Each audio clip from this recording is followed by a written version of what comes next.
Adoption क्या होता है? एडॉप्शन का मतलब ये है कि बच्चे का पुराने घर से संपर्क समाप्त होने के बाद नए घर में चले जाना और वहां पे उसको और नए घर में उसको नए माता पिता का नाम मिल जाना। रिकॉर्डेड हिस्ट्री में पहला केस भगवान श्री कृष्ण का है इसमें। अभी मैं फिगर्स आपके सामने रखूंगा और ये फिगर्स मेरी नहीं है, बहुत ज्यादा ऑथेंटिक रिसोर्सेज हैं इसके लिए, वो अभी आपको दिखाए जाएंगे। दीपक अभी ज्वाइन कर रहे हैं इसको। हमारे कंट्री में एडॉप्शन मूलतः दो प्रोसेस से गवर्न होता रहा। एक ये है जुवेनाइल जस्टिस एक्ट और दूसरा है हिंदू लॉ में Hindu adoption and maintenance act. और ये मैं आज इसलिए शुरू कर रहा हूं, मैं 2.5 साल से सुप्रीम कोर्ट में इसके लिए कर रहा था और ये मैटर सब जुडिस है, लेकिन मैं आप लोगों को क्लैरिफिकेशन के लिए कई चीजें बताना चाहता हूं कि आपको मालूम पड़े। और बाई चांस 4 दिन पहले मैंने वो सारी बातें जो मुझे कहनी थी वो सुप्रीम कोर्ट में कह दी है, तो अब कहने के बाद वो सब पब्लिक इंफॉर्मेशन हो गई है, इसलिए मैं आपसे कह रहा हूँ। अच्छा, बिफोर वी स्टार्ट, मैं इस प्रोसेस में एक जगह बहुत बुरी तरह से फंसा था जहां विकास ने और विजय वर्मा ने मदद की थी मेरी। वो था कि प्रोसेस में कुछ मुझे कॉम्प्लिकेशन लग रहा था कि ऐसा कैसे हो सकता है और मुझे कुछ इंफॉर्मेशन चाहिए थी, तो ये लोग भुक्तभोगी थे, तो थैंक्स टू देम। दीपा का नहीं अभी ना, ओके। एक और ये है गार्जियन एंड वार्ड्स एक्ट, थोड़ा ध्यान से सुनिएगा। ये गार्जियन एंड वार्ड्स एक्ट है, इसके अंदर Muslims, Christian, Jews and Parsis ये गोद नहीं ले सकते हैं, लेकिन गार्जियन बन सकते हैं। मैं रिपीट कर रहा हूं, Muslim, Christian, Parsees and Jews. Parsi के लिए मैंने फरीदा ड्राइवर से बात की थी, क्रिश्चियन के लिए मैं चर्च में प्रीस्ट के पास गया था, ज्यूज मेरे डायरेक्ट कांटेक्ट में कोई हो नहीं पाया, और मुस्लिम्स के लिए मैंने फातिमा से बात की थी, तो फातिमा के हस्बैंड के साथ मैं मौलवी और काजी लोगों से मिलने के लिए गया था, जहां गुलाम के साथ, जहां मुझे क्लियर हुआ कि मुस्लिम्स में गोद लेना क्यों नहीं अलाउड है। और उन्होंने बताया कि यतीम खाने में किसी अनाथ के सर पे हाथ फेरना बड़े सबब का काम होता है। रिपीट कर रहा हूं, Muslims, Christian, Jews and Parsis इस एक्ट से गवर्न होते हैं, ध्यान दीजिएगा। इसके अलावा हिंदू, सिख, जैन और बुद्धिस्ट इस एक्ट से गवर्न होते हैं। हिंदू, सिख, जैन और बुद्धिस्ट इससे गवर्न होते हैं, और ये चार रिलीजन मिला के मुझे लगता है सब कुछ कवर हो जाता है, इसके बाद कुछ बचता नहीं है अपने कंट्री में। इसके बाद है ये जेजे एक्ट। इस जेजे एक्ट को हम बार बार रेफर करेंगे क्योंकि सारे एडॉप्शंस आज की तारीख में इसी के हिसाब से हो रहे हैं। अब मैं आपको संख्याएं बताने जा रहा हूं, अभी दीपक सहगल आ रहे हैं 2 मिनट में।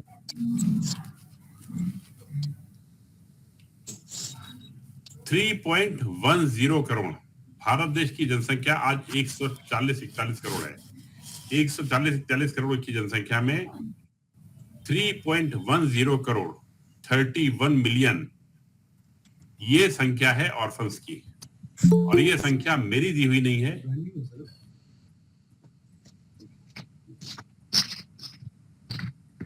ये संख्या यूनिसेफ की है, United Nations children emergency fund, United Nations की तरफ से ये फिगर है। और इसी संख्या को पार्लियामेंट्री कमेटी, राज्यसभा की, ये सबसे बड़ी बॉडी होती है, इसके ऊपर कोई बॉडी है नहीं, तो उस बॉडी ने ये फिगर कंफर्म की है कि वहां उनका सब्जेक्ट था review of guardianship and adoption laws. ये पार्लियामेंट की कमेटीज होती हैं, मेरे ख्याल से 15 के करीब हैं, और वो अपनी रिपोर्ट देती हैं। इसमें एक एक कमेटी में 25 से 30 तक एमपी होते हैं जो राज्यसभा लोकसभा के मिक्स्ड होते हैं। तो ये एमपी जगह जगह जाके सारे डॉक्यूमेंट्स लेके, कई प्रेजेंटेशन लेके रेफर करते हैं, फिर फॉलो करते हैं। तो इन्होंने लिख के दिया हुआ है कि 31 मिलियन यानी 3.10 करोड़, 3 करोड़ 10 लाख अनाथ भारत देश में है। ये रिपोर्ट है अगस्त 2022 की, मेरे पिटीशन फाइल करने के करीब 1 साल के बाद की ये फिगर है। अब फिगर ये है कि हमारे देश में अनाथ कितने अडॉप्ट होते हैं। ये विषय ministry of women and child development administer करता है और उनके यहां से ही सारी प्रोसेस होती है। कारा है चाइल्ड एडॉप्शन रिसोर्स अथॉरिटी, कारा इसको हैंडल करती है। अब इंटरेस्टिंग बात यह है कि जेजे एक्ट के सेक्शन 56(3) में लिखा हुआ है कि जो कुछ भी इस एक्ट में दिया हुआ है वो एडॉप्शंस कंटिन्यू करेंगे, वो एडॉप्शंस कंटिन्यू करेंगे। मेरा ये कहना था कि अगर ये एडॉप्शन कंटिन्यू कर रहे हैं और जेजे एक्ट के प्रीएम्बल में लिखा हुआ है कि जब कभी कॉन्फ्लिक्ट होगा, हिंदू एडॉप्शन मेंटेनेंस एक्ट मैं आपको बार बार दिखा रहा हूं, खाली 3 एक्ट है। हिंदू एडॉप्शन मेंटेनेंस एक्ट है, गार्जियनशिप एंड वार्स एक्ट है। मुस्लिम्स में एडॉप्शन होते नहीं है, मुस्लिम यतीम खाने में जाके गार्जियनशिप लेते हैं उनको फादर का नाम नहीं मिलता है। नाम ना मिलने के पीछे कारण जैसा मुझे बताया था जब मैं गुलाम के साथ गया था, तो मौलवी साहब और काजी जी ने बताया था कि नाम ना मिलने के पीछे कारण ये है कि मुस्लिम में पर्दा होता है और पर्दे के पीछे कहीं कोई ऐसा रिश्ता डेवलप हो जाए कि एक माँ ऐसे बच्चे को अडॉप्ट कर ले जिससे रिश्ते की वजह से उसका पर्दा बनता हो। तो ये कॉम्प्लिकेशन जड़ से अवॉइड करने के लिए, और इसके अलावा भी कुछ कारण उन्होंने बताए थे, उन्होंने एडॉप्शन को मना कर रखा है लेकिन गार्जियनशिप परमिटेड है। रिपीट कर रहा हूं, मुस्लिम, क्रिश्चियन, ज्यूज और पारसीज में गार्जियनशिप होती है, हिंदू, सिख, जैनिज्म और बुद्धिज्म में एडॉप्शन होता है। आगे चलते हैं। ये मैं अनाथालय से जुड़ा रहा कुछ, आज 25 साल हो गए हैं। 7-8 साल पहले, और अनाथालय एक ऐसी जगह है जहां मुझे बहुत मजा आता है, और आप लोगों को आइडिया है मैं एज सेंटा क्लॉज भी, एज मैजिशियन भी, और बस एंजॉय करने के लिए अक्सर पहुंच जाया करता था। और 7-8 साल पहले की बात है, एक लड़की ने, अनाथ लड़की थी वहीं अनाथालय में, उसने मुझसे पूछा कि उसको फौज में नौकरी कैसे मिल सकती है। और फौज में नौकरी मिलने के लिए मुझे भी जानकारी नहीं थी, लेकिन मैंने उससे कहा कि ठीक है, और कोई क्वेश्चन हो तुम लोगों को मुझे बता दो, मैं इसका जवाब फादर को दूंगा, तुमको नहीं दूंगा, क्योंकि फादर डिसाइड करेंगे कि तुम लोगों तक किस तरह से ये जवाब पहुंचना है। पता किया तो पता चला फौज में कमीशन ऑफिसर्स को नौकरी मिलती है, लेडीज को, गर्ल्स को, और नॉन कमीशन में नहीं मिलती है। मैंने ड्यूली कम्युनिकेट किया। फिर मैंने देखा इन लोगों की तकलीफें बड़ी विचित्र हैं ऑर्फन्स की। उनके पास एम्प्लॉयमेंट न्यूज नहीं होता, उनके पास व्हाट्सएप नहीं होता, उनके पास किसी तरह का कोई साधन नहीं होता, और गवर्नमेंट के संसाधन, मैंने और विकास ने मिलके 62 आरटीआई फाइल की थी, और ये सब आरटीआई के जवाब हमारे पास हैं। ये गाइडलाइंस काफी ज्यादा कंफ्यूजिंग है और बहुत क्लियर गाइडलाइंस भी नहीं है। और सबसे बड़ी बात यह है कि आंकड़े इस बात के गवाह हैं कि ये काम ना के बराबर हो रहा है। दीपक सहगल को जरा वो करना ही आए, नहीं मुझे कुछ दिखाना था, उनके पास पेपर नहीं है। हाँ, तो ये हुई बात। जब ये बात शुरू हुई तो मिनिस्ट्री ने बार बार, क्योंकि सबसे ज्यादा बहस, अभी मैं 3 घंटे 10 मिनट कोर्ट में रहा था, जिसमें से 1 घंटा लंच को छोड़ के बाकी ऑर्फन्स के मैटर पे ही चर्चा हो रही थी। हमारे विरोध में एडिशनल सॉलिसिटर जनरल, मिनिस्ट्री के लोग थे, और मैं अकेला था। और मेरा कहना यह था कि जो कुछ भी आप रिलैक्सेशन कर रहे हैं, ग्राउंड लेवल पे पहुंच नहीं रहे हैं, नंबर 1। नंबर 2,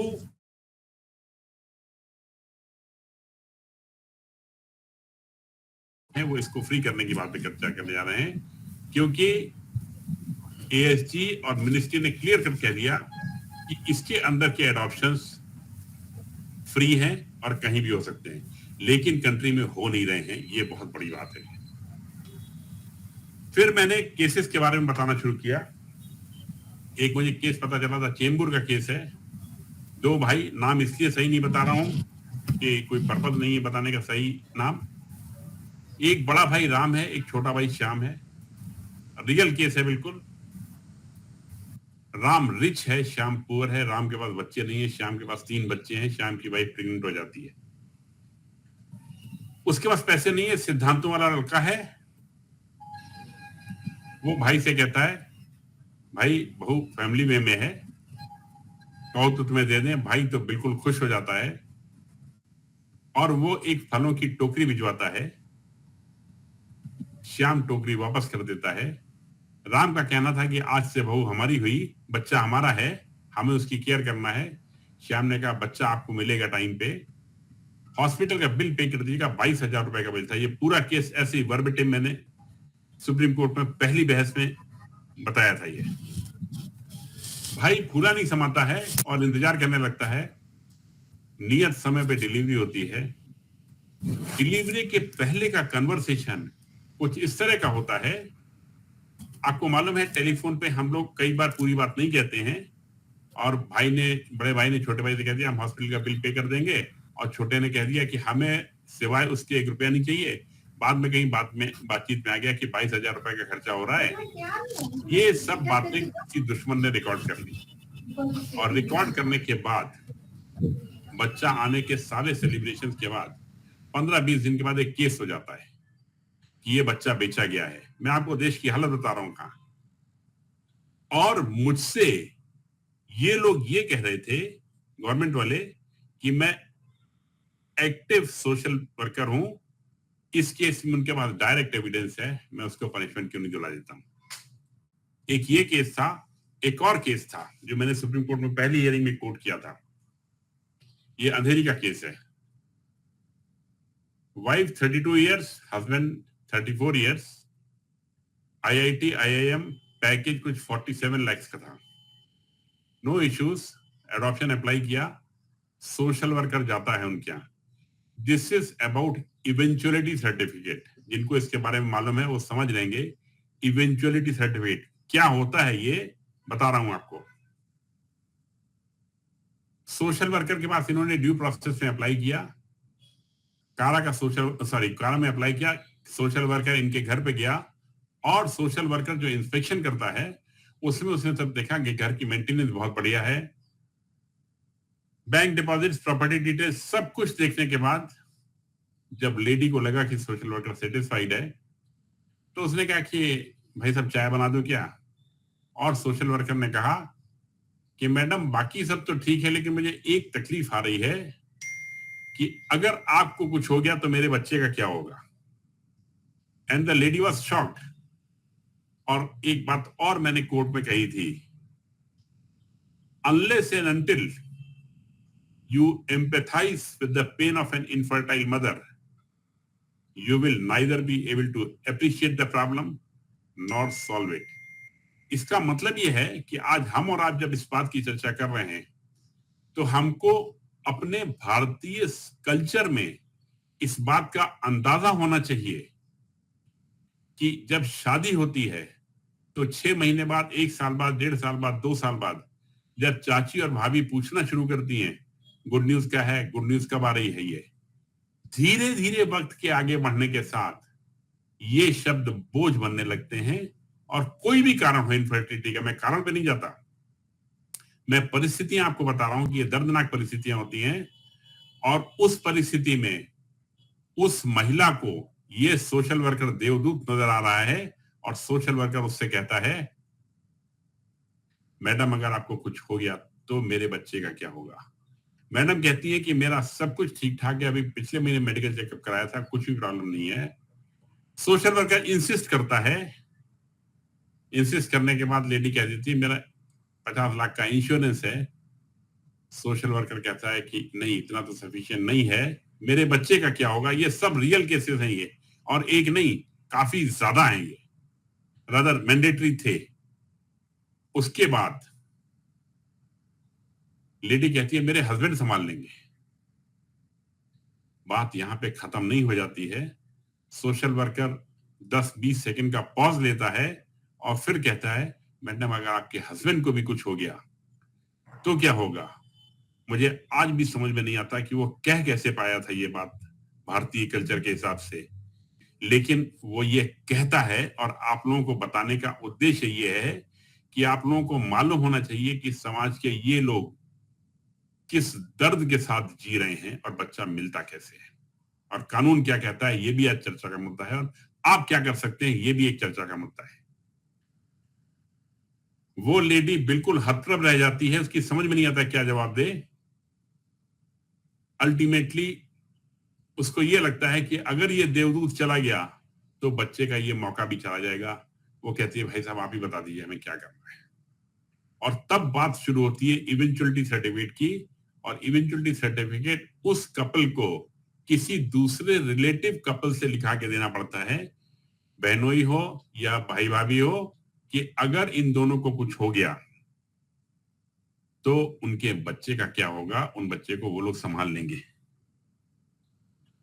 हाँ, ये मैंने आपको 2 घटनाएं बताई कि क्या क्या हो रहा है। अब हम कुछ डॉक्यूमेंट्स की तरफ आते हैं। विकास, दीपक को एक्सेस देना जरा, कुछ स्क्रीन पे दिखाना है। दीपक, राज्यसभा वाली रिपोर्ट से शुरू करेंगे।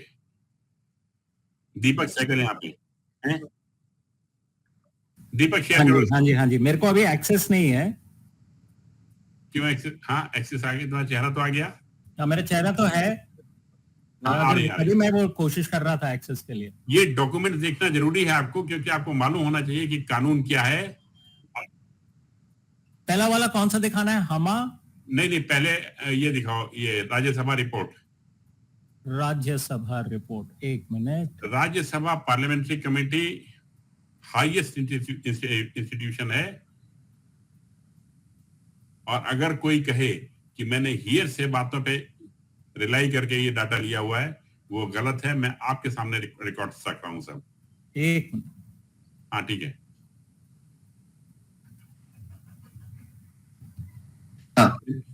हाँ,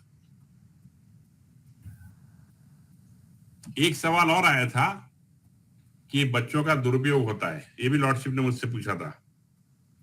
मैंने कहा मैं डिनाई नहीं करता हूं इस बात को, लेकिन दुरुपयोग बहुत कम है, और अगर कभी हो भी जाता है तो मीडिया अपना टीआरपी बढ़ाने के लिए उसको आउट ऑफ द प्रोपोर्शन जाके, हाँ ये है राज्यसभा की रिपोर्ट है। ये मेरा डॉक्यूमेंट नहीं है।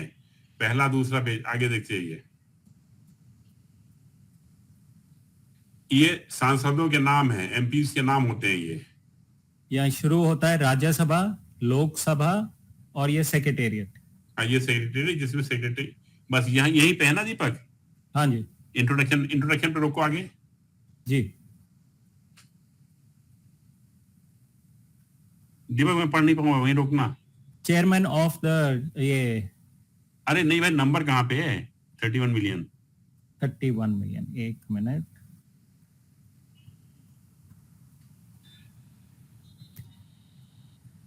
जस्ट 1 मिनट ढूंढ रहा हूं।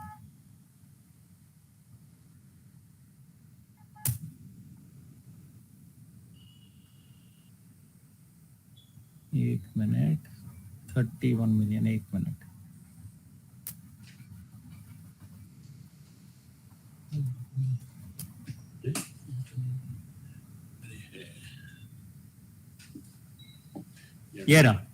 According to UNICEF, almost 10,000 children become orphans every day.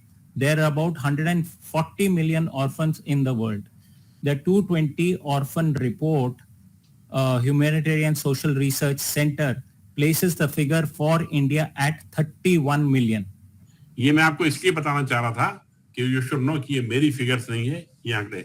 और दूसरी बात बड़ी मजेदार है, डिप्लोमेट न्यूज़पेपर ने कवर किया था 2 साल पहले कि इनफर्टाइल कपल का नंबर इंडिया में 2.75 करोड़ है। और ये कितनी बढ़िया मैचिंग हो जाए अगर ये ऑर्फन्स अपने अपने घर चले जाएं। और मैंने डिफाइन किया है अपनी पिटीशन में कि एक बच्चे के लिए फादर का क्या रोल होता है, एक बच्चे के लिए मदर का क्या रोल होता है, एक बच्चे के लिए फैमिली। दीपक इसको बंद कर दो, ये काम है। अब अगला तुम कौन सा चालू कर रहे हो? ये बंद कर दूं? हाँ, ये वाला बंद कर दो, अगला चालू करो, मैं बताता हूँ क्या दिखाना है। हाँ जी, बताइए। हिंदू वाला दिखा दो। ओके। हाँ, तो मैं बता रहा था कि अगर ऐसा हो जाए तो परिवारों को बच्चा मिल जाए और बच्चे को घर मिल जाए। अभी हम आपको एक्ट में दिखा रहे हैं। और बाय द वे क्लियर कर दूं, पार्लियामेंट्री कमेटी एक बॉडी होती है, एक्ट एक डॉक्यूमेंट होता है, जो हमने आपको 3 एक्ट दिखाए थे। ये कौन सा एक्ट बोला? एक हामा के हाँ, जे हामा एक्ट? हामा हामा हामा का सेक्शन 2BB। मैं आपको दिखा रहा हूं कि कानून क्या है और प्रैक्टिस में क्या हो रहा है, ये भी जानना जरूरी है। एनी 2BB को चाइल्ड, जोर से पढ़ो।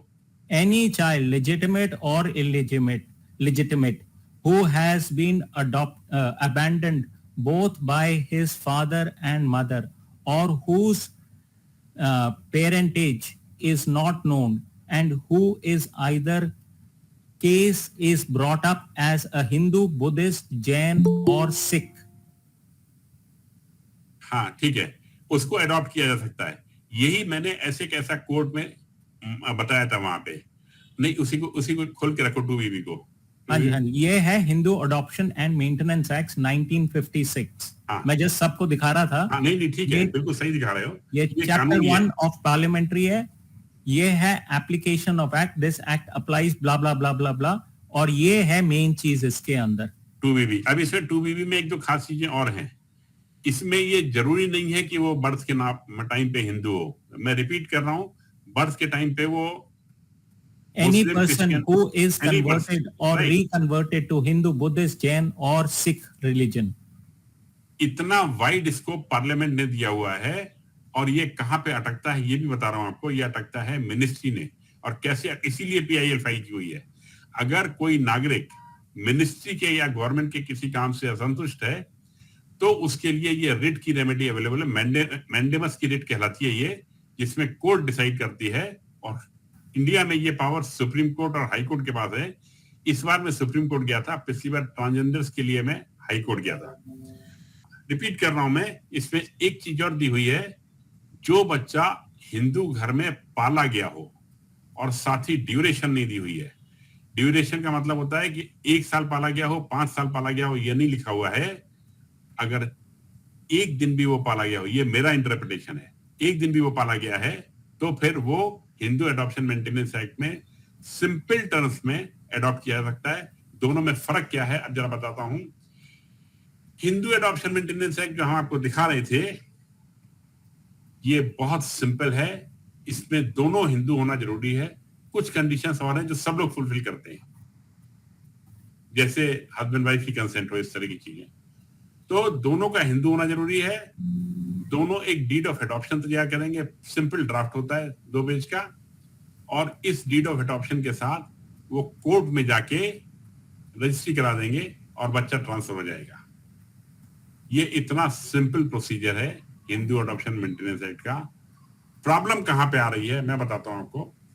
मैंने बताया सरकारी आंकड़े हैं। दीपक, जरा वो आंकड़ों वाला खोल दोगे जो ये आज सुबह जो भेजा था। हाँ, वो खोल रहा हूँ। हाँ हाँ, मैंने आपको दिखाया कि 3 करोड़ बच्चे। अब मैं आपको दिखाने जा रहा हूं एडॉप्ट कितने होते हैं ये। तो ये है इसमें। आ रहा। हाँ हाँ, एक मिनट। हाँ हाँ, ये नंबर ऑफ एडॉप्शन के बारे में मिनिस्ट्री को फिगर मैंने RTI मांगी थी। इसमें एक मजेदार बात यह है कि पिछले 5 सालों में क्यूमुलेटिव रिडक्शन हो रहा है। पहले ये संख्या 4100 थी, फिर 3800 हुई, फिर 3600 हुई, और मार्च 2023 एंडिंग में ये संख्या 3000 रह गई है। हालांकि मैं इसको 3000, 5000, 10,000 बच्चों के अडॉप्शन के लिए सुप्रीम कोर्ट नहीं गया हूं। मेरा टारगेट है कि 1 करोड़ अडॉप्शन होने चाहिए, और मैं वहां तक अचीव करूंगा भी, क्योंकि अब मुझे रास्ता दिखाई दे रहा है कि कहां पे। हाँ, इसके मैं ये ठीक है, ये वो जवाब है। ऊपर से टॉप से ऊपर से नहीं, ऊपर से। ये जवाब होता है मेरी पिटीशन पे, मिनिस्ट्री का जवाब है ये। तो ये इसके चौथे पेज पे आओ, पेज नंबर 4 पे, और आगे। तो ये मिनिस्ट्री के जवाब है, उसमें उन्होंने दिया हुआ है कि ये संख्या कितनी है। 1 2 3 1 2 पेज और आ गया। Statistics. इसके आगे होगा, Hmm. और आगे और आगे और आगे और आगे।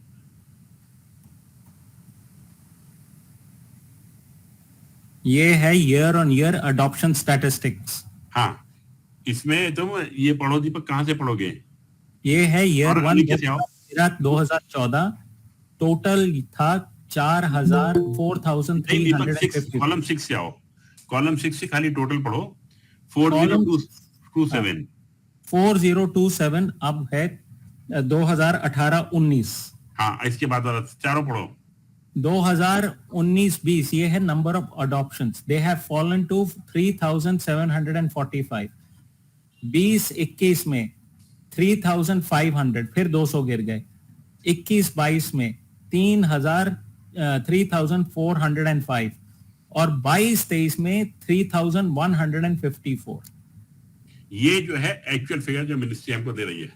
अब वापस आते हैं कि इसमें परमिशन क्यों नहीं मिल रही है। हाँ दीपक, इसको क्लोज कर सकते हो, ये हो गया। हाँ, मैं जस्ट यही दिखाना चाहता था, ये सुप्रीम कोर्ट में रिट पिटिशन सिविल, ये है पब्लिक इंटरेस्ट लिटिगेशन। ये टेम्पल ऑफ हीलिंग, हाँ, ये उन्होंने जवाब दिया है। हाँ, अब मैं आगे बताता हूँ। जब मैंने लॉर्डशिप को ये बताया कि ये हामा के एडॉप्शंस यहाँ पे कंटिन्यू कर रहे हैं, अब एक टेक्निकल पॉइंट और देखिएगा।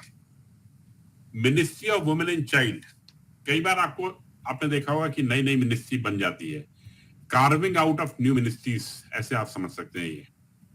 ये मिनिस्ट्री 2006 में बनी है और 2006 में एलोकेशन ऑफ बिजनेस रूल्स में ऑर्फन शब्द पहली बार जोड़ा गया है और उसको इस मिनिस्ट्री को दिया गया है। इसका मतलब ये होता है कि जितने भी सब्जेक्ट हैं भारत सरकार के पास, कुछ भी हो सकता है, वो पानी हो सकता है, सब्जी हो सकता है, खेती हो सकता है, वो किसी न किसी मिनिस्ट्री को दिए जाते हैं। तो ऑर्फन वर्ड जो है और सब्जेक्ट, ये ministry of women child development को 2006 में दिया गया। ये दोनों एक्ट इसके पहले ministry of law and justice के पास थे। मुझे लगता है कि अगर इन एक्ट्स को ट्रांसफर कर दिया जाता नई मिनिस्ट्री के साथ तो शायद इतनी प्रॉब्लम नहीं आती। अभी सिचुएशन ये है कि जब मैं आरटीआई में डाल के पूछता हूं कि इस एक्ट से संबंधित जानकारी कहां मिलेगी, तो ministry of law and justice कहती है कि ये जानकारी women and child development ministry के पास मिलेगी, और women and child development ministry कहती है कि ये जानकारी लॉ एंड जस्टिस के पास मिलेगी, और हमको इंफॉर्मेशन नहीं मिल पाती है। लेकिन एक दूसरी समस्या समझिए, मैं कहता हूं हिंदू अडॉप्शन मेंटेनेंस एक्ट के हिसाब से ये अडॉप्शन आज की तारीख में कोई भी दो हिंदू परिवार एलिजिबल बच्चे को लेके कोर्ट में जा सकते हैं, लेकिन कोर्ट्स कहीं ना कहीं इस बारे में किसी सरकारी ऑफिस से डील करना चाहते हैं कि भाई आपको क्या कहना है। और जब वो women and child development department के पास जाते हैं तो वहां पे उनको पता चलता है कि जेजे एक्ट है ना, और ये सारे एडॉप्शन जेजे एक्ट में आते हैं। अब मैं आता हूं जेजे एक्ट पे। दीपक, जेजे एक्ट का सेक्शन 56(1) खोलना, ये भी जानना जरूरी है, और हम कहां पे लीगली स्टैंड कर रहे हैं, क्योंकि आप ही सबकी मदद से और आप ही सबकी दी हुई गाइडेंस से मैं आज यहां तक पहुंचा हूं। ये जेजे एक्ट खोला क्या? हाँ जी खोल दिया। ये एडॉप्शन डिफाइन किया गया है। ये डेफिनेशन एक बार देख लीजिए। इसका मतलब ये होता है, ये हमें आगे काम में आएगी, कि उस बच्चे का पिछले रिश्ते से संबंध खत्म होना और नए रिश्ते से संबंध शुरू होना, ये एडॉप्शन की डेफिनेशन है। दीपक, इसके प्रियम्बल पे आओ। प्रियम्बल जहां पे दिया है, कॉन्फ्लिक्ट वर्ड दिया है ना, सेक्शन 1 के पहले।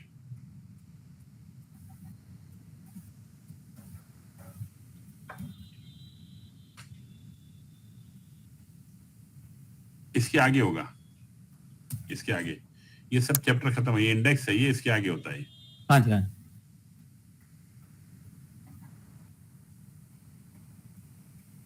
रुको, इसके ऊपर होगा। ऊपर है कि चैप्टर 1 पे आ गया हूँ? हाँ, इसके ऊपर एक पैराग्राफ ऊपर।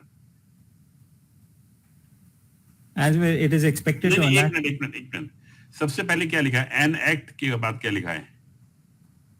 As and where it is expected नहीं to नहीं, अरे भाई इसके ऊपर an act to consolidate an an act to consolidate and amend the law related to child allegedly found to be in conflict with law and children in बस need. बस ये पूरा का पूरा एक्ट इसलिए बनाया गया है, ये प्रियम्बल है, ये पूरा मैंने सुप्रीम कोर्ट में कोट किया था कि जब कभी कन्फ्लिक्ट हो इन बाकी के दोनों एक्ट के बीच में या कोई एक्टिविटी हो, तब एडॉप्शन के लिए इस एक्ट को रेफर किया जाए। लेकिन गवर्नमेंट ने क्या किया, उन्होंने सारे केस को कन्फ्लिक्ट मान लिया। और अभी जो एडिशनल सॉलिसिटर जनरल ने प्रपोजल दिया है उसमें यह भी है कि अगर हमको हिंदू एडॉप्शन मेंटेनेंस एक्ट में एडॉप्शन करना है तो हमें हिंदू होने का सर्टिफिकेट देना पड़ेगा। ये मैं अगली बार डिस्कस करूंगा कि हमारे पास, हमें से कितनों के पास अपना धर्म का प्रमाण पत्र है ये। और पासपोर्ट में 20 साल पहले तो मुझे याद आता था रिलीजन लिखा जाता था, अब नहीं लिखा जाता है डेफिनेटली। तो ये मुद्दे इस तरह के हैं जो आगे बढ़ रहे हैं। अब मैं आपको गाइडलाइंस बताता हूं। इनके मैंने कुछ उदाहरण दिए। जब मुझसे पूछा गया कि कुछ केसेस में एडॉप्शन का दुरुपयोग होता है, मैंने कहा लॉर्डशिप बिल्कुल सही है, होता है। एक दुरुपयोग को बहुत बढ़ा चढ़ा के पेश किया जाता है और मीडिया को टीआरपी मिलती है, सब सिंपैथाइज हो जाते हैं कि गवर्नमेंट ये काम नहीं कर रही है। मैंने कोट किया था कि हमारे व्हीकल्स, हमारे ड्राइवर्स और हमारी रोड्स परफेक्ट नहीं है, लेकिन हमने ट्रांसपोर्ट परमिट किया हुआ है। एक्सीडेंट्स होते हैं, हमारी कोशिश होनी चाहिए कि एक्सीडेंट्स मिनिमाइज होने हो, न कि हम ट्रैफिक रोक दें। और फिर मैंने 6 एग्जाम्पल कोट किए थे सुप्रीम कोर्ट में। आपको शायद ध्यान भी नहीं होगा कि आज जो क्रेडिट कार्ड आपके हाथ में है, आपके घर पे है, वो through out the world valid होता है। 25 साल पहले, 30 साल पहले जब हम लोग क्रेडिट कार्ड यूज करते थे, उस पर लिखा होता था valid only in India and Nepal. और मुझे अच्छी तरह से याद है, मैं रिलायंस में कुछ आरबीआई के मैटर्स डील कर रहा था और मैं सीजीएम के पास गया था कि सर ये पब्लिक को कब रिलीज करेंगे, और सीजीएम ने कहा था तुम क्या मजाक समझते हो, पब्लिक को अगर हमने वैलिड इंटरनेशनली दे दिया तो एक दिन में $500 मिलियन चले जाएंगे, कौन जिम्मेदारी लोगे इसकी। मुझे नहीं पता क्या हुआ, लेकिन 6 महीने 1 साल के बाद अपने आप ही सारे क्रेडिट कार्ड्स वैलिड ग्लोबली होने लग गए और कोई फ्लाइट ऑफ कैपिटल नहीं हुआ। मैं इसलिए बता रहा हूं कि हमको कहीं ना कहीं समझ के चलना होगा कि हम भारतवासी चोर नहीं हैं, हम सीजन हैं। हाँ, कुछ ब्लैक शीप्स हैं, उनके लिए सबको क्यों सजा मिलनी चाहिए। दूसरी चीज, जो लोग 35-40 साल पहले, मैं देख रहा हूं काफी यंग पॉपुलेशन है यहाँ पे, फ्लाइट से चलते रहे होंगे, वो याद करें तब हमको बैग एयरपोर्ट से रिलीज कराने के लिए टैग से मैच कराना पड़ता था, बैग का टैग और हमारा टैग। और आज हम लोग सब अपना अपना सामान उठा के ले आते हैं। आपने देखा कभी किसी का सामान चोरी हुआ? क्योंकि हम बाय टेम्परामेंट चोर नहीं है। यहां पे क्या हुआ, हम सबको मान लिया गया एक कलर्ड ग्लास से देखने के लिए कि नहीं, कुछ भी गड़बड़ हो सकती है, कुछ भी गड़बड़ हो सकती है, कुछ भी गड़बड़ हो सकती है। ये दूसरी बात है। जब जनधन अकाउंट खोले जा रहे थे तब भी बहुत शोर मच रहा था कि इतने चेक्स, इतने ड्राफ्ट फोर्जरी हो जाएगा। कुछ नहीं हुए, आज सबके अकाउंट में सीधा सीधा पैसा पहुंचना शुरू हो गया।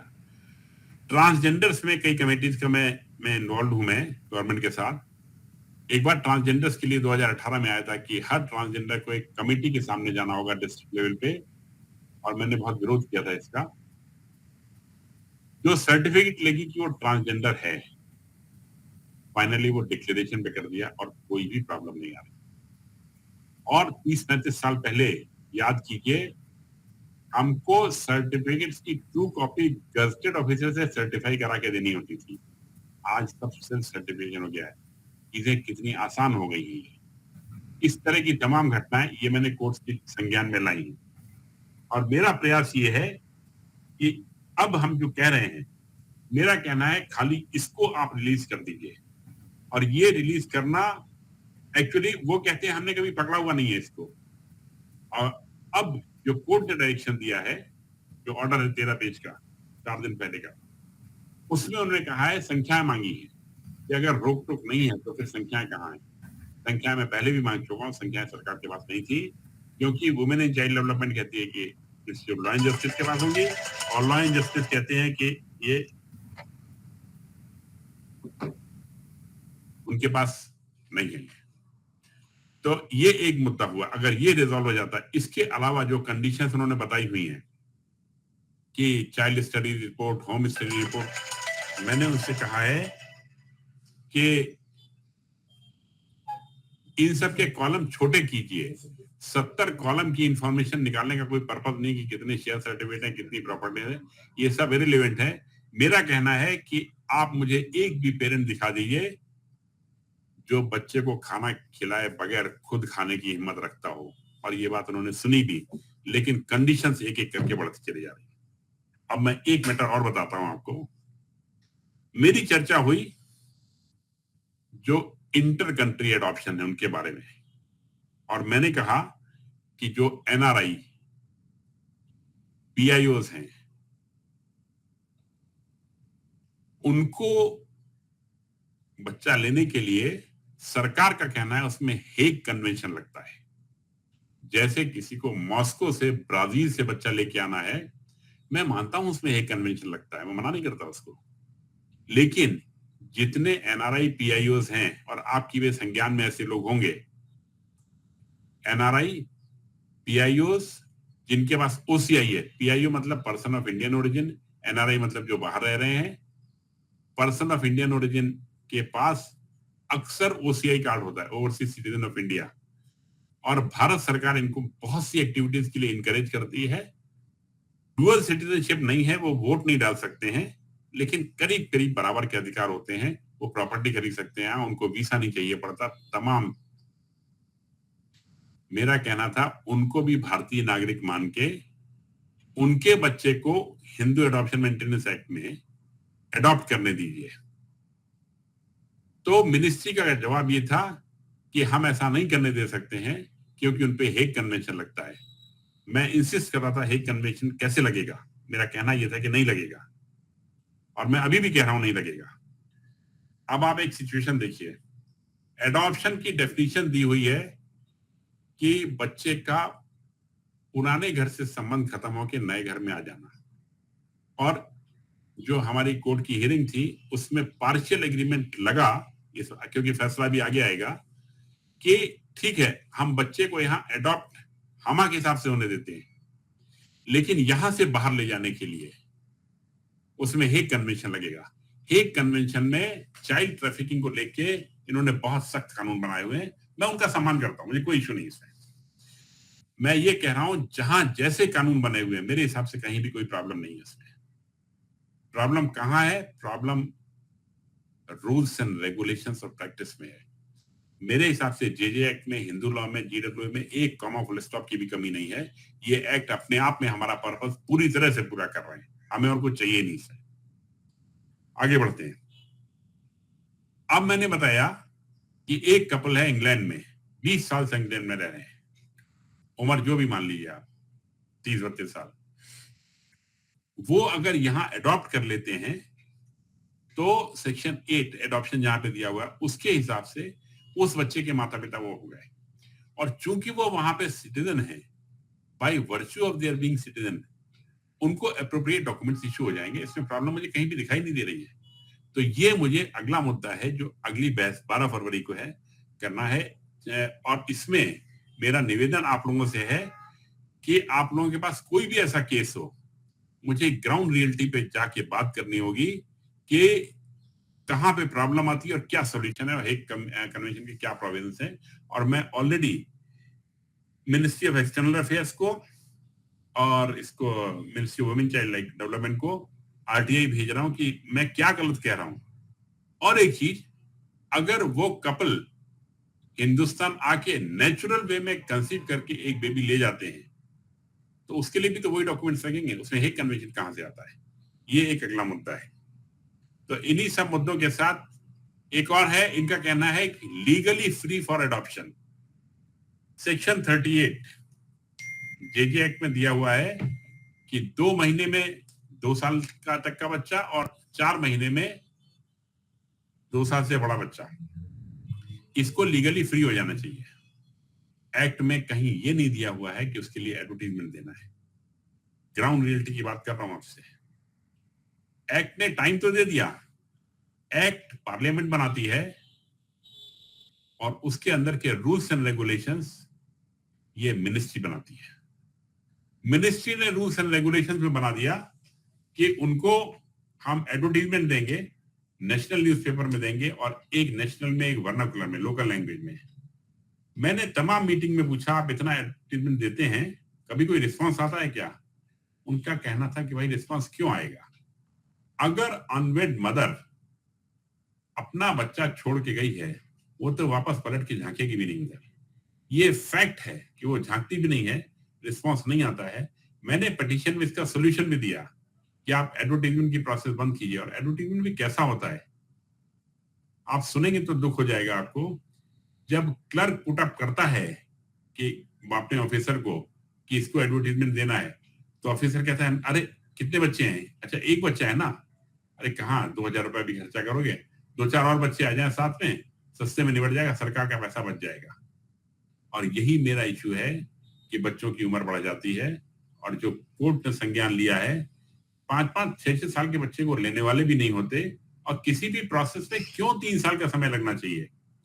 और इसी चीज को, मिसिंग पर्सन रिपोर्ट को, जो बच्चा को ये मिला है, मैंने कहा कि हर जिले के पास एक मिसिंग पर्सन का डाटा जिले के पोर्टल पे है। 2014 के बाद से पिछले 9 महीने में बहुत प्रगति हुई है इस दिशा में। हर जिले का अपना पोर्टल है, उसमें मिसिंग पर्सन डाटा से मैच करा लें। और इसके बाद आप एक लेटर तो लेते ही लेते हैं ना कि अगर ओरिजिनल पेरेंट्स मिल गए और उन्होंने क्लेम दिया और कोर्ट का ऑर्डर हुआ तो हम बच्चा वापस ले सकते हैं। ये सब करते हुए मैंने प्रयास किया है कि वो टाइम भी शॉर्ट हो जाए। ये उन बच्चों के लिए जो हामा में कवर्ड नहीं है। और इन सब मैटर्स पे, अच्छा एक और मेडिकल चेकअप, एक नोटिफिकेशन में मिनिस्ट्री ने बहुत सारे डिटेल मेडिकल चेकअप की मांग की हुई है और उसके बारे में मैंने सरकार कोर्ट को इंफॉर्मेशन दी है कि इसमें ज्यादातर मेडिकल चेकअप मुश्किल से 25-30 बड़े जिलों में उपलब्ध हैं। अब हर छोटे जिले में जहां पे बेबी है, उनको ये बहाना मिल जाएगा कि हमारे पास इस चेकअप की फैसिलिटी नहीं है, इसलिए हमको थोड़ा और समय दिया जाए। और यही कारण है कि डिले हो रहा है। और जिस तरह से मामला चल रहा है, मुझे लग रहा है 2-4-6 महीने में कहीं ना कहीं कुछ ना कुछ सोल्यूशन जरूर निकलेगा। और इन्हीं के साथ मैं क्लोज करता हूं और आपके जो भी प्रश्न हो आप पूछिए, मैं जवाब दूंगा उसका। और मुझे क्या चाहिए, जैसे विजय वर्मा ने मेरे साथ एंजल बन के, मैं तो कहूंगा कि आए, उसी तरह से मुझे अंदर की खबरें मिल जाएंगी तो मुझे बहुत मजा आएगा इसमें। एनीबडी?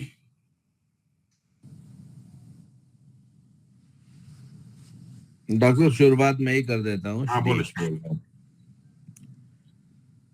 ऐसा है कि जो हमारे लॉ एंड जस्टिस सिस्टम में एक प्रोविजन है, मतलब बेसिकली स्पिरिट है, प्रोविजन क्या होगा कि 10 क्रिमिनल छूट जाएं लेकिन एक इनोसेंट नहीं जाना चाहिए जेल। लेकिन फिर भी हजारों करोड़ों केस पेंडिंग हैं और हजारों करोड़ों लोग ऑलरेडी जेल के अंदर हैं अपनी इनोसेंस प्रूव करने के लिए। ठीक है, सो वही सेम प्रिंसिपल लगा के आयरन कर्टन जैसे ब्यूरोक्रेसी बना देती है। अभी बेसिकली ब्यूरोक्रेसी, इससे कौन बेनिफिट कर रहा है इस इंफ्रास्ट्रक्चर से, ये चीज आपको कहीं ना कहीं रेज करनी है। एक तो नंबर 1। नंबर 2 कि जैसे एक डिसीजन कौन लेता है। एक सोशल वर्कर आया, आपने एग्जांपल दिया कि उसने दुनिया भर के स्टूपिड सवाल पूछे और पूछा कि अगर आप ही नहीं रहे तो क्या होगा, एटसेट्रा एटसेट्रा। तो ये जो पैसा मिनिस्ट्री इनको मेंटेन करने के लिए खर्चा कर रही है, उसमें से एलोकेशन हो सकता है इंश्योरेंस का बच्चे के लिए, नंबर 1। नंबर 2, कोई एक हर जगह पे सोशल इन्वॉल्वमेंट है ही नहीं लोगों का। तो एक पर्टिकुलर एरिया में आप ये प्रपोज कीजिए कि एक छोटी सी सिटीजन्स कमेटी बनेगी, और उस एरिया मतलब आप डिफाइन कर दीजिए 1 किलोमीटर, 2 किलोमीटर, 5 किलोमीटर, जहां पे वो सिटीजन्स कमेटी आपको बता सकती है कि ये आदमी जो ले रहा है बच्चा, जिस एरिया का भी है, ये बदमाश है, अच्छा है, या सोशली एक्सेप्टेबल है। ये बहुत सिंपल सा एक सोशल, इससे लोगों का इन्वॉल्वमेंट बढ़ता है, और सोशल प्रेशर जो है वो लीगल प्रेशर से कहीं ज्यादा काम करता है। बस इतना ही बोलना था। पहले तो मैं इंट्रोड्यूस कर दूं, श्री सर्वज्ञ छोटा भाई है और रिलायंस में ही था, और श्री अभी गुड़गांव में रहते हैं, और ये हमारे टेम्पर ऑफ हीलिंग के चेयरमैन भी हैं, मैं सेक्रेटरी हूँ उसका। एक एक करके जवाब देता हूँ। श्री, तुमने कहा अनलेस प्रूव्ड गिल्टी, और कहीं कोई एक इनोसेंट आदमी पनिश ना हो जाए, सब कुछ सही है। पहली चीज ये है कि मैं अपनी पिटीशन को सिर्फ एक पॉइंट पे फोकस कर रहा हूं, adoption as provided by law, क्योंकि जो कुछ मैंने एक्ट पढ़े हैं उसके हिसाब से सिर्फ उतने से ही हमारा काम चल जाएगा। ये जो तुमने बात की सोशल इन्वॉल्वमेंट की और फॉस्टर केयर वगैरह की, मैंने पुटअप जरूर किया है इसको, और ये तब आएगा अगर, देखो मेरा एक सिंगल पॉइंट इस वक्त प्रोग्राम ये है कि हाँ, हिंदू एडॉप्शन और ये पर्सन ऑफ इंडियन ओरिजिन, वो भी उतना इंपॉर्टेंट नहीं है। हिंदू एडॉप्शन यहां से निकल जाए ना, तो हमारी प्रॉब्लम बहुत हद तक वैसे ही सॉल्व हो जाएगी। इसके बाद मैंने कहा है कि बाकी सबके लिए कमेटी बना दीजिए, और उसमें ये सोशल इन्वॉल्वमेंट का इशू रखा है, और ऐसा अमेरिका में होता है। फॉस्टर केयर और सीनियर सिटीजन अक्सर ये रिस्पॉन्सिबिलिटी लेते हैं ये, ठीक है। नेक्स्ट, और किसका क्वेश्चन है? एनी क्वेश्चन और सजेशन? Good morning sir. हाँ बोलिए। बस सर मैं इतना जानना चाहता हूँ कि जो ये आपका ये वाला कॉज है, इसमें हम आपको कैसे सपोर्ट कर सकते हैं? अभी मुझे इंफॉर्मेशन चाहिए पर्सन्स ऑफ इंडियन ओरिजिन जो यूएस में कहीं भी हैं, जिन्होंने यहाँ पे बच्चा पाने के लिए उनको बताया गया कि हेग कन्वेंशन गाइडलाइंस लगती हैं। उस गाइडलाइंस से कौन सा पैराग्राफ लगता है? मेरे हिसाब से नहीं लगती है, ये उन लोगों पे नहीं लगती है। अगर कोई इंडियन ओरिजिन का नहीं है उसके ऊपर ये कंडीशंस लगेंगी, क्योंकि ये मुद्दा खड़ा हुआ। लॉर्डशिप ने यही कहा है कि भाई इस पे तो एक कन्वेंशन लगेगा। तो मुझे जरा प्रैक्टिकली जानना है, मैं आरटीआई भी भेज रहा हूँ, तो मुझे वो इन्फॉर्मेशन चाहिए इस वक्त। और दूसरा, प्रैक्टिकली क्या क्या डिफिकल्टी लोगों ने फेस की है, ये बहुत इंटरेस्ट। अच्छा हाँ, 20 जनवरी को एक बड़ी कॉन्फ्रेंस होने जा रही है दिल्ली में, जिसमें ये मुद्दा हाईएस्ट लेवल पे लिया जा रहा है, सोशल लेवल पे। Right sir. सर अचानक से एक फ्लैश आया दिमाग में, मैं जो जोड़ देता हूँ अभी। हाँ, ऐसा है कि जो आपने बताया ना कि एडवर्टाइजमेंट करते हैं पता करने के लिए वगैरह वगैरह, तो आज डिजिटल एज में बहुत आसान है, इसका एक सोल्यूशन बहुत आसान है, और उससे और भी बढ़िया चीजें हो जाएंगी कि जितने बच्चे हैं उनका एक वेबसाइट बना के आज की डेट में लेटेस्ट से वेब पोर्टल पे उसको अपलोड कर दिया है कि भाई ये बच्चे के ऊपर कोई क्लेमेंट है नहीं है, नंबर 1। तो ये काम खत्म हो गया, एडवर्टाइजमेंट करने की जरूरत नहीं, किसी को जाना है वहां से जाके कर ले, नंबर 1। नंबर 2, इसके अंदर ये मुझे बताइए, एक क्वेश्चन तो दिमाग में आ रहा है कि कोई अगर मान लीजिए अगर क्लेम करने वापस आ जाता है कि भाई ये बच्चा मेरा है ना, तो उसको क्या प्रूव करना पड़ता है उस बच्चे को लेने के लिए? देखो, एक तो ये कोर्ट का मैटर हो जाता है। There is a reason why I am asking you this question. अभी उसको भी एक्सप्लेन कर देता हूँ, रीजन भी, तब आप उसके बाद बताइए मुझे। एक सेकेंड मुझे बताइए। जैसे फॉर एग्जांपल मान लीजिए आपने पोर्टल पे डाल दिया, ठीक है। अभी कोई आदमी गया पोर्टल पे, उसने देखा कि भाई ये मिसिंग बच्चे के बारे में बात हो रही है। आपको आवाज सुनाई पड़ रही है मेरी? हाँ बिल्कुल आ रही है। ओके, आप मिसिंग बच्चे के बारे में बात हो गई है। अब मुझे चाहिए बच्चा, मैं बहुत जेन्युइन नीड में हूँ, मैं गया, मैंने पोर्टल पे देखा कि एक बच्चा है, मैं उसको लेना चाहता हूँ गोद, ठीक है। मैं झूठ बोल देता हूँ, मान लीजिए कि भैया मेरा ही बच्चा था, खो गया था मेले में, तो क्या प्रूफ मांगेंगे मुझसे, मुझे देने के पहले? मैं बता रहा हूँ ऐसे केसेस हुए हैं, लेकिन बस समझ लो 10 साल में एक, और उसमें डीएनए टेस्टिंग वगैरह के प्रोविजन हैं। एक बात ध्यान रखना शिरीष, मैं फोकस कर रहा हूँ लार्जर ऑब्जेक्टिव को, और ये कोर्ट, ये जो डिटेल मिनिस्ट्रियल मैटर्स है ना, ये सब मिनिस्ट्री बाद में नहीं करती। अगर मैं बहुत सारी चीजें एक साथ लेके चलूंगा, हालांकि इसका मैंने मेंशन किया है इस इशू का, अगर मैं बहुत सारी चीजें लेके चलूंगा ना तो और टाइम लगता चला जाएगा। ये ऑलरेडी हम 2 साल हमें हो चुका है इसमें। हम इस वक्त सिर्फ 2 चीजें, एक तो कमेटी बन जाए और जो कुछ इनको रिलैक्सेशन, हमारे ज्यादातर एडॉप्शन जो हैं हम के हैं, हिंदुओं में ही होते हैं और कहीं होते ही नहीं है। तो वो एक बार कवर होके यहाँ से निकल गए ना, ये खटाखट जो 3 साल की प्रोसेस है ये 1 महीने पे आ जाएगी, और ऑलमोस्ट जीरो कॉस्ट, 5,000-10,000 रुपए खर्चा आता है उसमें वकील का, और सिंपल हो जाता है। मैंने कई बातें बताई हैं, जैसे इन्होंने एक काम और कर दिया, ऐसा नहीं कि मिनिस्ट्री ने कुछ किया नहीं, मिनिस्ट्री ने किया। पहले बच्चे के एडॉप्शन सर्टिफाई करने की पावर डिस्ट्रिक्ट जज को हुआ करती थी, इन्होंने 2 साल पहले इसको डिस्ट्रिक्ट मजिस्ट्रेट को दे दिया। ये जुडिशरी पे लोड बहुत होता है। मैं मिनिस्ट्री में 6 साल से जा रहा हूँ। हाँ मुनीश, तुम मेरे साथ गए हुए एक बार। हाँ, मैं मिनिस्ट्री में 6 साल से जा रहा हूँ। मैंने तब भी इसको विरोध किया था, इससे कुछ नहीं मिलेगा, लेकिन खैर तब इतनी चलती नहीं थी, तो कुछ नहीं मिलेगा ये कहने के बावजूद भी उनको अपने लगा बेटर विजडम में कि नहीं इससे बहुत काम हो जाएगा। और फिगर्स मैंने तुमको आंकड़े दिखाए यहाँ पे, सरकारी आंकड़ों के हिसाब से फिगर गिरती चली आ रही है। मीडिया रिपोर्ट्स हैं कि डिस्ट्रिक्ट जज से डीएम के पास आने पर ये और संख्या कम हो रही है, प्रॉब्लम बढ़ रही है, और सेम ऑब्जर्वेशन पार्लियामेंट्री कमेटी का है। इंसिडेंटली और इंटरेस्टिंगली पार्लियामेंट्री कमेटी की रिपोर्ट मेरी पिटीशन के 1 साल बाद की है, लेकिन हमारे दोनों के ऑब्जर्वेशन सेम है, मेरे भी और उनके भी, कि ये सब कुछ वर्क नहीं कर रहा है। हामा विल वर्क, और नंबर इज एक्सट्रीमली लो, और condition of orphans is not good in the country, and the number of adoption is very very low, and some urgent action is required. ये हुई बात, ठीक है। पोर्टल में रखने में क्या प्रॉब्लम है? क्या चीज? पोर्टल में ये डिटेल अगर डाला जाए? नहीं, एक दीपक, ये जो तुम पोर्टल में रखने के लिए बात कर रहे हो, ये पूरा का पूरा प्रपोजल बना के मैंने दिया हुआ है सुप्रीम कोर्ट। हाँ जी, मैं यहाँ पर हूँ। दीपक, मेरी प्रेयर जो है चैट बॉक्स में डाल दो, इनको सबको पता चल जाएगा कि मैंने मांगा क्या है। उसमें सबसे पहले यही मांगा गया है कि किस तरह से इस पूरी इंफॉर्मेशन को डिजिटलाइज किया जा सकता है, कि जहां कहीं भी ऑर्फन मिलता है उसको वहां पे रजिस्ट्री कराई जाए, और उसको रजिस्टर करा के अगर नगर पालिका है तो नगर पालिका, अगर गांव है तो ग्राम प्रधान, इनको सिस्टम जनरेटेड मैसेज जाए कि ये हुआ है, उसको वेरीफाई करना ये उनकी जिम्मेदारी हो, और वो वेरीफाई करके कंफर्म कर दें हाँ दिस इज अवेलेबल, और वो पोर्टल पे कंफर्म हो गया। एक्चुअली मैंने और भी सोल्यूशन दिए थे। एक ये था कि जो अभी 2 घरों पे, एक घर पे जाके और बाकी के पर्टिकुलर्स लेके जाते हैं, हाँ इसको पोर्टल पे इसको डाल दो इसमें। ये मेरी प्रेयर है। लॉर्डशिप ने कहा था कि मैं जो कुछ कह रहा हूँ उसको कंसाइज करके दे दूं, तो ये मैंने 9 पॉइंट्स डाले थे कि कहाँ लीगली हम स्टैंड करते हैं। इसमें सब जेजे एक्ट का हमारा सबका रेफरेंस है, और इट क्लोजेस इन 2 पेजेस। ये पढ़ के अगर समझ लिया आपने।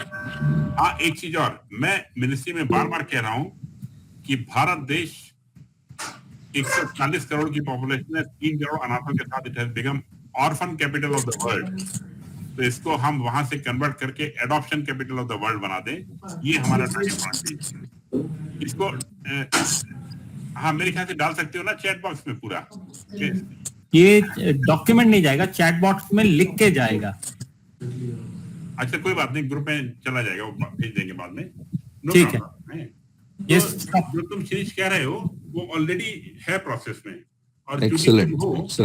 तो अगली बार किसी हियरिंग में मेरे साथ चले चलो, तो मैं मिनिस्ट्री के साथ तुमको कोऑर्डिनेट करा दूंगा, तो फिर तुम इसमें फिर you take part in this. में कंप्यूटर काफी आता है। हाँ, एनी अदर क्वेश्चन? सर मैं बोलो। ओके सर, मैं आपके साथ इस मुहिम में थोड़ा बहुत जुड़ा हुआ हूँ। मैं आपके साथ इनिशियल लेवल पे गया भी था, मेरे साथ आए थे। हाँ, तो और जो मैं काम कर रहा हूँ, खुद का जो मेरा काम है, जीवितम जो मेरा स्टार्टअप है, वो ये कमजोर वर्ग के लोगों को मदद करने में काम करता है। तो मेरे ना दो सवाल हैं। हाँ बोलो। एक तो मैं आपके साथ एग्री करता हूँ कि ज्यादा पॉइंट हमें नहीं देने हैं, हमें सिर्फ एक पॉइंट रखना है, राइट, विच इज हमा के अंदर एडॉप्शन बढ़ाने हैं। That is the way which is there, because सबसे इजी भी है और डुएबल है। एंड 3.5 करोड़ के अगेन 1000 रुपए ये जो नंबर्स अडॉप्ट हो रहे हैं, this will definitely go up अगर ये हमा के अंदर हम उसको कर सके, राइट। बिल्कुल सिंपल। हाँ तो ये जो एक पॉइंट अगर मुझे सिर्फ लेके चलना है आपके साथ, तो ये ही वाला पॉइंट है। अब मैं ये आपसे जानना चाहता हूं कि एज्यूम करिए सर कि वो उन्होंने आपकी बात मान ली, राइट, हमा के अंदर उन्होंने कह दिया कि हाँ हम एग्री करते हैं, और जो भी मैंने आपने मुझसे अभी तक इंफॉर्मेशन शेयर की है वो प्रॉब्लम लोगों को जानने की है। लोगों को पता ही नहीं है कि हमा है, इन्होंने जानबूझ के कारा को आगे कर दिया और हम पीछे कर दिया, ठीक है ना। तो आज हमें क्या है सर, अगर वो उन्होंने कारा वाली लाइन लंबी कर दिया, अब हमें हमा वाली लाइन लंबी करनी है, राइट। तो उसके लिए आप क्या कर रहे हो और हमारी कहां सपोर्ट चाहिए, राइट। मैं बताता हूँ। मेरी जो 2 पेज की प्रेयर है, इसमें मैंने लॉर्डशिप से रिक्वेस्ट की है कि जो मुझे चाहिए है वो ये है कि हामा के एडॉप्शन जो है क्लियर और अनएम्बिगुअस टर्म्स में कंटिन्यू करें और हम कोर्ट से जाके बच्चा प्राप्त कर सकें। तो लॉर्डशिप ने फिर इनसे मिनिस्ट्री से पूछा, मिनिस्ट्री ने कंफर्म किया कि हामा के एडॉप्शन से हमको कोई रोक टोक नहीं है। मैंने फिर लॉर्डशिप से कहा कि लॉर्डशिप अगर रोक टोक नहीं है तो क्लियर डायरेक्शन दे दीजिए फिर, और ये प्रेस में आ जाएगा, मीडिया रिलीज हो जाएगा, मिनिस्ट्री से मीडिया रिलीज हो जाता है ये, और इससे जनता को पता चल जाएगा, पर्पस सर्व हो जाएगा। तो उन्होंने कहा कि पहले फिगर ले लेते हैं। तो उन्होंने मिनिस्ट्री से कहा फिगर दे दिए कि हामा में कितने एडॉप्शंस हुए हैं। अब ये फिगर उनसे कई मांगी गई हैं और ये फिगर्स लेके 12 फरवरी को अगली हियरिंग है। तो मेरा एक तो ये मुद्दा होगा, और इसके साथ ही तब तक मुझे पीआईओ वाला काम कर देना है। सर देखिए, पीआईओ वाला काम अच्छा काम है। मेरा एक सजेशन सर जो आपको है सर, ये देखिए, ये एक सोची समझी साजिश के थ्रू हमा को पीछे किया गया है ओवर द इयर्स, राइट। ये सडनली नहीं हो गया है, किसी को डाउन किया गया है, ये बिल्कुल ओवरनाइट नहीं हुआ है, ये ओवरनाइट नहीं हुआ है, ये सोची समझी साजिश के। अब उस साजिश को अगर आप अलग से सामने लेके आ रहे हैं, तो जितने भी हिंदू संगठन हैं, राइट, हमारे विश्व हिंदू परिषद है या आरएसएस है या बीजेपी है, राइट, ये सारे के सारे लोग हैं। मेरा ये मानना है हमें इनको अपने साथ लेके एक मुहिम के तहत ये काम करना पड़ेगा, राइट, क्योंकि इलेक्शंस आ रहे हैं, ये एक मुद्दा है, राइट, कि भैया हिंदू के कई चीजों को पीछे किया गया है। 3.5 करोड़ बच्चे, इमेजिन, जब वो स्ट्रीट्स पे वो बेगर्स बन रहे हैं, उनकी लाइफ अलग हो रही है, वो एक अलग ही लीग में जा रहे हैं, राइट। तो ये एक आपने जो बोला है ना कि ये इसको चेंज करना है, इसमें समवेयर हमारे हिंदू वालों को जो पीछे किया है, इसको आगे बढ़ाने की जरूरत है। Is my suggestion to you, and how you want to take it forward, let me know. Manish, ये मैं बता दूं, तुमसे बात नहीं हो पाई थी इस बारे में, फोन कट गया था पिछली बार। शिरीष को पता है कि मैं हिंदू ऑर्गेनाइजेशंस के टच में हूं, और 20 जनवरी को फिक्स किया है, we are going to do something big in this regard. Delhi में ही कर रहे हैं। जी, मैं आपको एक बात गारंटी से दे रहा हूं सर, राइट, 12 फरवरी को जब आपके पास नंबर्स आएंगे हमा के अंदर, वो 0 नंबर होंगे, नेग्लिजिबल होंगे, नेग्लिजिबल है, राइट। तो ये एक फोरगोन कंक्लूजन है, वो हमें रेटिफाई करेगा, राइट, कि ये होना ही होना है, राइट। Of course, yes. अब हमें इस पीरियड में, नवंबर में मैं बैठा हूं और फरवरी तक हमें क्या करना है, ये हमें सोचना है। पीआईओ आप करिए सर, मैं एनआरआई वाला हूं, मैं उसमें आपको हेल्प करूंगा अपने तरीके से, राइट। ऐसे लोग जिन्होंने बच्चे लिए हों एक कन्वेंशन के हिसाब से, मैं जानना चाहता हूँ एक कन्वेंशन में कौन सा सेक्शन ऐसे एप्लीकेबल होगा जिसमें हस्बैंड वाइफ लंदन में बैठे हुए हैं, इंडियन ओरिजिन के हैं, ओसीआई कार्ड होल्डर हैं, आते हैं, डिलीवरी करा के बेबी लेके चले जाते हैं, उनके ऊपर कैसे एक कन्वेंशन लगेगा? मैं करूंगा, अगर किसी के नजर में कोई केस है तो बताना। और सेकेंडली, मुझे ये भी जरूरी था कि मैं आज जहां भी पहुंचाऊंगा आप लोगों के सहयोग से पहुंचाऊं। कई बार टुकड़ों में सवाल होते थे, मैं भी जवाब नहीं दे पाता था, क्योंकि सब्जुडिस है मैटर, सब्जुडिस में ज्यादा मैं भी नहीं बोलना चाहता। मैंने सिर्फ उतना ही बोला है जितना मैंने कोर्ट के सामने पेश किया है, और कोर्ट के ऑब्जर्वेशंस जो आए हुए हैं वो मैंने कन्वे किया है। देखिए सर, मैं लास्ट पॉइंट है मेरा ये, एंड मैं जो आपने किया है सर, वो बहुत ही सराहनीय है, राइट। ये कोई कर ही नहीं सकता था। कितने ही माओ को और कितने ही बच्चों को आपकी दुआ मिलेगी, आप सोच भी नहीं सकते सर। 3.5 करोड़ जो एक प्रॉब्लम स्टेटमेंट आपने उठाई है वो बहुत जरूरी है। हमारा यही है अवेयरनेस और एक एग्जीक्यूशन प्लान होना जरूरी है कि ठीक है अवेयरनेस हो गई लोगों में। आज गरीब आदमी है, सी गवर्नमेंट की आज भी प्रॉब्लम यही है, और मैं आपसे सेपरेटली इसके ऊपर भी करूंगा टेक्नोलॉजी के सॉल्यूशन को रोकते हो जो हम काम कर रहे हैं, राइट। ये ऑर्फन्स अडॉप्ट करना भी है, और जो अडॉप्ट नहीं हो पा रहे हैं ऑर्फन्स, उनका क्या करना है वो भी सोचना है, नहीं, राइट। वो सब कमेटी में, अभी नहीं। मैं one step at a time right now. सिर्फ मुझे हमा के अंदर वो करना है, उसके लिए आपको मेरे से क्या मदद चाहिए सर, आप मुझे बता दीजिएगा। सपोर्ट है आपके लिए सर, ये बहुत ही सराहनीय काम है। Anybody else? दीपक, कोई पेपर डॉक्यूमेंट दिखाने से रह गया है क्या? हाँ जी, किसी और का कोई क्वेश्चन? नहीं, अभी तक तो कुछ नहीं है सर। सर एक बात बताइए, हाँ? पैरेलली हम लोग इसमें कोई ब्लॉग कर सकते हैं इस इशू के ऊपर? क्या कर सकते हैं? ब्लॉग?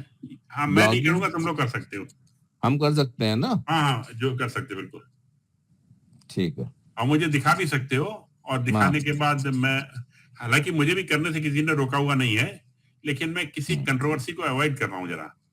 नहीं, general blogging should be a topic of discussion, होना ही चाहिए ये। ठीक। और बेसिक चीजें समझ ली है। ठीक है। हाँ, और किसी का कोई question? I think Yashpal ji wants to say something, but he's been raising hands. Gupta ji बोलिए। विकास, किसी और का रेज है ना? मुकेश सोलानी जी बोलिए, कुछ कह रहे हैं आप? हेलो, नमस्कार सर। हाँ गुप्ता जी बोलिए। सर मैं एक शादी में हूँ, और शादी में आपका पूरा मैंने आज संभाषण सुना है। मेरी कोई भी मदद हो, मैं गाजियाबाद में हूँ, जब भी आप चाहें मेरी मदद ले सकते हैं। आधी रात में all the time I am available. अरे गुप्ता जी, आप ही लोगों की मदद की वजह से मैं यहाँ तक पहुँचा हूँ, वरना मेरे भी पैर सुप्रीम कोर्ट में खड़े होने पर उतना ही कांपते हैं जितने के लिए आम आदमी के कांपते। बल्कि मैं तो ये चाहूंगा नेक्स्ट हियरिंग में मैं भी आपके साथ हूँ। गुप्ता जी, अंदर कहाँ जाने देते हैं आप? हाँ, वो तो आप चले भी गए। हाँ। चलिए, और किसी का क्वेश्चन नहीं तो पैकअप करते हैं। चलिए, धन्यवाद, थैंक यू टू एवरीबॉडी।